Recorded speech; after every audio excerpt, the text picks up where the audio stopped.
boy. You set it up.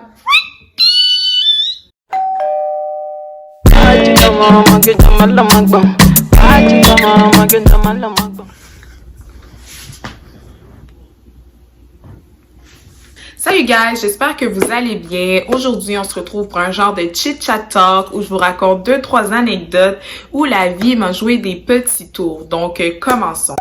La première histoire, ça date de là 2 ans. Je m'en allais au gym, il était 9h30. Donc, avant d'aller au gym, je me change directement en vêtements de sport parce que comme ça, on n'a pas le temps de niaiser. Puis, je peux profiter des 1h30 qui allaient me rester parce que je m'en allais prendre le bus avant que j'arrive à destination. Donc, je m'habille, je mets mes shorts, je mets un long chandail oversize. Avant de partir, j'ai tout le temps l'habitude de descendre, aller voir ma mère et lui demander « Do I look good? » Elle me regarde, elle me dit « Mickaël, présentement, t'as de l'air tout nu. » Moi, je suis comme « Hey, quoi tu parles? J'ai pas de l'air tout nu, je m'en vais juste au gym. » Puis tu sais, souvent, nous, les jeunes, on a trop l'habitude, des fois, quand nos parents nous disent des trucs, on prend ça comme si que leur parole avait pas de valeur, tu sais, comme si que ça avait pas de quoi qu'ils parlaient. Ah ben, cette journée-là, je suis allée avec cette même attitude-là, ok? Je m'en vais à l'arrêt de bus, j'attends le bus, je rentre dans le bus, je m'entraîne. Par la suite, je m'en vais à mon arrêt pour pouvoir revenir chez nous, bien sûr.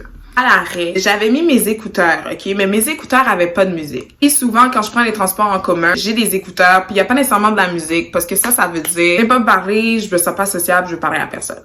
Donc, je fais ça, et je vois qu'il y a un monsieur peut-être environ fin quarantaine, début cinquantaine, père de famille probablement. Il me voit, il me regarde, tu sais, moi je fais rien, j'ai mes écouteurs, je suis comme ça.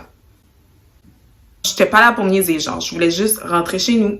Il commence à me parler, puis je me dis, tu sais quoi, je vais juste lui parler pour lui parler, mais je pensais que c'était par forme de politesse, tu sais, vu qu'on était les deux à attendre à comme 11h30 du soir dans un arrêt de bus. Le bus arrive, il me laisse rentrer, moi je suis comme, ouh, galanterie, je dis merci, je m'en vais m'asseoir. J'ai mes écouteurs, puis je m'en vais dans un banc individuel, ça veut dire que comme la conversation prend fin là, merci, bonsoir.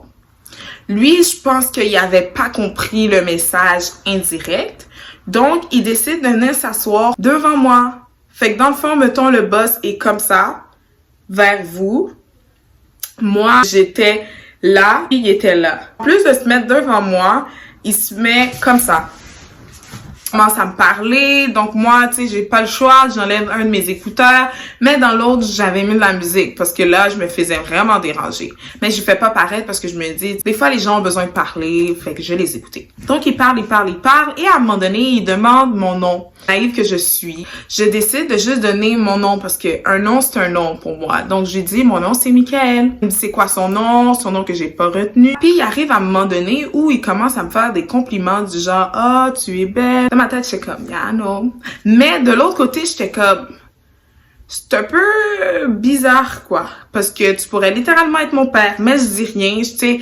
Je dis juste merci, mais comme sans plus. Tu vois vraiment que la conversation va plus d'un sens que de l'autre. À un moment donné, on arrive bientôt à mon arrêt de bus. Il me mentionne que c'est le ramadan, j'ai pas le droit de parler aux filles. Moi, dans ma tête, je suis comme, mais, like, il finit par me dire avant que je parte, parce qu'il voit que je me lève avec tous mes trucs, est-ce que je peux te suivre? C'est là vraiment que je me suis dit, ok, Mickaël, t'es dans la merde. Là, quand il me dit ça, je suis comme, non, tu sais, je m'en vais juste chez nous. À ce moment-là, gars, je savais déjà que je pouvais pas débarquer à mon arrêt habituel. J'ai décidé de débarquer à l'autre arrêt. Puis l'autre arrêt, là, il est un peu plus loin, hein. C'est pas l'autre bout du trottoir, là. C'est comme 2 trottoirs. Mais bon, je décide de me sacrifier parce que c'est quand même ma vie. Je débarque à 2 arrêts. Et devinez quoi? Le monsieur aussi, il débarque à cet arrêt-là. Ah bon, ben là, je me suis dit, ok, Mickaël, faut que tu prépares les techniques que tu avais appris à travers les années. Donc, je prends mes clés, je les mets ici. Par la suite, j'ai mon téléphone que je tiens comme ça. J'ai activé l'option que quand tu pèses 3 fois sur le bouton power, ça appelle la police, je pense. Mais jamais encore eu vraiment besoin de ça. Donc, je me dépêche. Je rentre chez nous. Je suis comme, thank God, je suis arrivée chez nous. 1 semaine à 1 mois passe. Je m'en vais à mon arrêt parce que je pense que je m'en allais à l'école. Pendant que je marche, il y a quelqu'un qui fait « Hey! » Je me retourne. Puis là, le monsieur, il me dit « Hey, c'est pas toi, Mickaël? » Là, dans ma tête, je suis comme « Fuck. » Mais quand il me dit ça, je suis genre, je sais pas c'est qui Michael, non. Puis il me dit, je sais que c'est toi. J'ai fait, oh my lord. C'est là que vraiment je me suis dit depuis cette journée-là, c'est d'être, moi je ne parle plus à personne dans le boss parce que je m'attendais vraiment pas à ça. Donc c'était tout pour l'histoire 1. Donc passons à l'histoire 2. Deuxième histoire, ça s'est déroulé cet été avant qu'on ferme pour la deuxième fois dû à la pandémie pour ceux qui n'étaient pas sur la planète Terre en 2020. Donc, on allait au travail, super belle journée, je me pars toujours à la même place, je rentre au travail tranquille. Puis il arrive un moment où on entend plein de géophores de pompiers proches du travail. Tranquille, hein? Ça arrive tout le temps, on était à Montréal, de base en fait. Et au début, tu sais, ça semblait pas trop alarmant parce que juste une voiture de pompiers. 5-10 minutes plus tard, mes collègues et moi, de loin, on voit un petit attroupement proche du travail.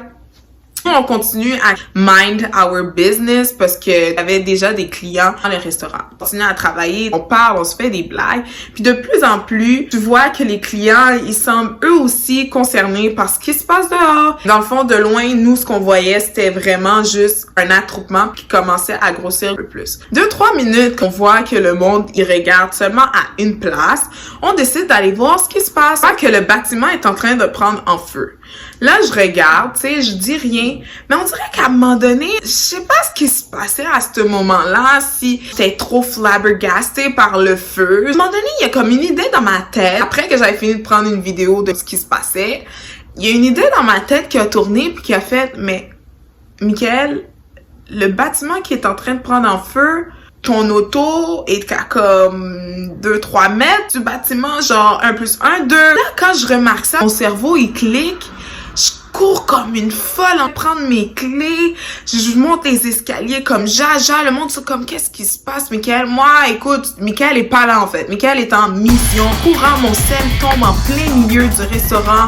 Moi, je m'en fous parce que, entre le prix d'une voiture et mon téléphone, on sait qu'est-ce qui coûte le plus cher. On n'a même pas besoin de faire un débat là-dessus. Je cours ma vie. Je m'en vais prendre mon auto. On me laisse passer. J'ai réussi à sauver mon auto, guys. Quelques mois, semaines plus tard, je décide d'aller prendre cette même auto-là et à un moment donné, l'auto commence à faire un bruit. Non, mais le bruit désagréable. Je peux même pas décrire le bruit, genre.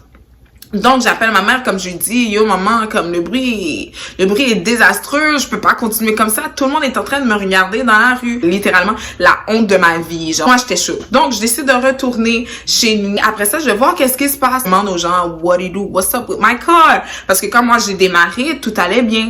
On me dit, ouais, Michael, tu t'es fait voler ton catalyseur. Alors, je me suis donné corps et âme. J'ai donné tous mes poumons, v'là 2-3 mois pour sauver une voiture qui s'en allait cramer. Puis là, je me fais voler devant chez nous mon catalyseur. Là, je me suis dit, vraiment, la vie voulait vraiment que je finisse avec cette auto-là puis que je le mets à la poubelle. Bref, c'était tout pour cette petite séance de chit-chat talk où je raconte des anecdotes de vie. N'hésitez pas à écrire vous aussi vos anecdotes, comme je veux rire un peu. J'imagine qu'il y a des histoires encore plus farfelues que les miennes. N'oubliez pas de partager, commenter, liker et surtout, j'attends des retours constructifs. Au revoir, là!